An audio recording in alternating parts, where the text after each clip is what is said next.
긴급 속보입니다. 이란인들은 미국의 압력으로 인해 정권이 물러서자 이슬람 혁명 수비대를 겨냥하기 시작했습니다. 2026년 4월 18일 토요일, 이제 위기의 중심은 더 이상 호르무즈 해협만이 아닙니다. 이제 초점은 내부 반응에 맞춰져 있습니다. 왜냐하면 이란 내부의 많은 사람들이 테헤란이 발표한 개방 조치를 며칠간의 위협, 봉쇄, 대립적인 발언 이후 정치적 굴욕으로 받아들였기 때문입니다. 일어난 일은 노골적이면서도 충격적이었습니다. 4월 17일 금요일 외무장관 아바스 자라그티는 휴전 기간 동안 호르무즈 해협이 상업 선박에 개방된다고 발표했습니다. 하지만 이 개방에는 정권의 강한 이미지에 타격을 주는 결정적인 조건이 있었습니다. 통과는 이슬람 혁명 수비대의 허가를 받아야 했고 항로도 이란이 직접 정한 경로로만 가능했습니다. 즉 이란 정부는 통제를 강조하려 했지만 많은 이란인들에게 남은 이미지는 달랐습니다. 미국의 압박 이후 정권은 태도를 누그러뜨리고 피해를 줄이기 위해 서둘렀다는 것이었습니다. 바로 여기서 반응이 나옵니다. 뉴스의 핵심은 단순히 해협의 개방이 아니라는 점입니다.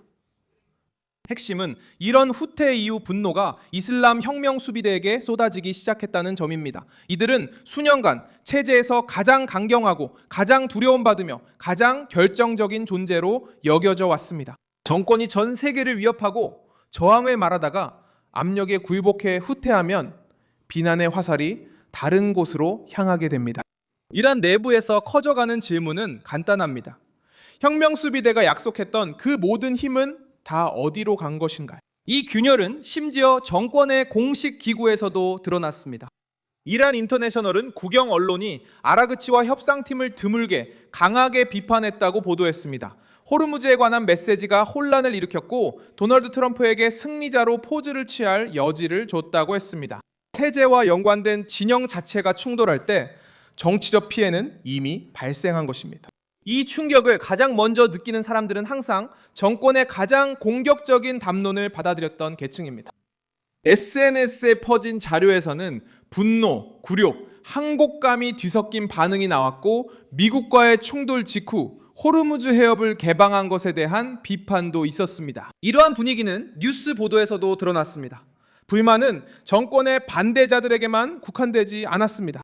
이 불만은 강경 노선을 지지하던 계층에도 확산됐습니다. 왜 이런 반응이 큰 의미를 가질까요? 왜냐하면 이 불만은 평온한 시기에 생긴 것이 아니기 때문입니다. 이미 억압, 경제 위기, 그리고 추가적인 내부 처벌에 대한 두려움으로 상처 입은 이란에서 폭발한 것이기 때문입니다. 로이터 통신은 전쟁과 1월에 시작된 탄압 이후 많은 이란인들이 정권의 더 강한 억압을 두려워하며 살고 있다고 보도했습니다. 이 통신사는 또한 몇 달 전 정부에 대한 시위가 40%가 넘는 인플레이션과 전국적인 시위 이후 강제로 시행된 인터넷 차단과 함께 일어났다고 보도했습니다. 다시 말해 이란 사회는 이미 상처를 입은 상태였습니다. 호르무즈에서 후퇴가 있었을 때 일부 국민들과 정권에 가까운 계층들은 안도감을 느낀 것이 아니라 오히려 약점이 드러났다는 느낌을 받았습니다. 이것이 가장 두드러지게 나타나는 곳은 어디일까요? 테헤란에서, 통제된 네트워크에서, 정권의 정치적 집단에서, 그리고 수년 동안 이슬람 혁명 수비대가 어떤 충돌도 견딜 수 있다고 들어온 국민들의 인식 속에서 가장 두드러지게 나타납니다. 로이터 통신은 수백 척의 선박이 여전히 호르무즈 해협을 통과할 명확한 지침을 기다리고 있으며 이란이 발표한 해제 조치도 혁명 수비대의 허가에 의해 여전히 제한되고 있다고 보도했습니다. 이것은 정권의 선전에 큰 타격을 주었습니다. 전 세계에 비친 이미지는 상황을 장악한 강대국이 아니라 압박받는 체제의 모습이었기 때문입니다. 그리고 이로 인해 누가 이득을 봤을까요? 도널드 트럼프입니다. 바로 이 점이 이란 측을 더욱 분노하게 만들었습니다. 호르무즈 해협 개방을 발표하고 미국 대통령이 공개적으로 그 조치를 반기는 모습을 보면서 정권은 결국 상대방에게 정치적 승리의 장면을 내어준 셈이 되었습니다.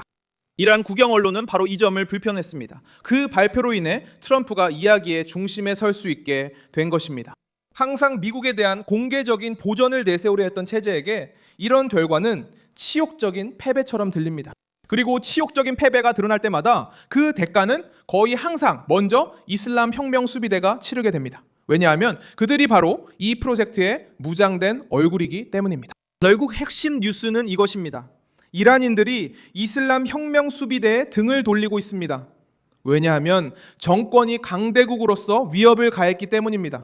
취약한 체제로서 압박을 받았고 그 후 스스로의 강인한 이미지를 지키지 못한 채 후퇴했습니다. 계산된 전략처럼 보였어야 할 것이 이제는 어쩔 수 없는 후퇴처럼 들리게 되었습니다. 통제를 보여주려던 것이 이제는 소모된 모습을 드러내게 되었습니다. 그리고 혁명 수비대의 권위를 강화하려던 것이 오히려 이란 내부에서 새로운 책임 추궁 국면을 열었습니다. 오늘날 호르무즈 해협의 부분적 재개방보다 더 중요한 것은 바로 이 균열입니다. 정권의 가장 강경한 세력에 대한 신뢰가 그들이 가장 무적처럼 보여야 할 순간에 타격을 입었습니다.